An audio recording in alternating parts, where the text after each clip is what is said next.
அனைவருக்கும் வணக்கம். இன்று பெருந்தலைவர் கர்மவீரர் காமராஜர் பிறந்த தினம்.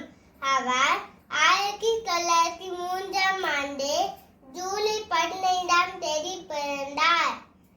தமிழகத்தை 9 ஆண்டு காலம் முதலமைச்சராக ஆட்சி செய்தார்.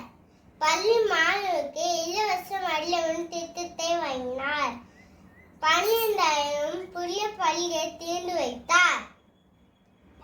பல தொழில்துறை நீர் பாசன திட்டங்களை தொடங்கி வைத்தார். இந்திய அரசாருக்கு பாரத ரத்னா விருது வழங்கப்பட்டது. அவர் 1900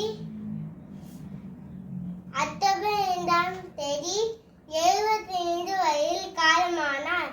நன்றி.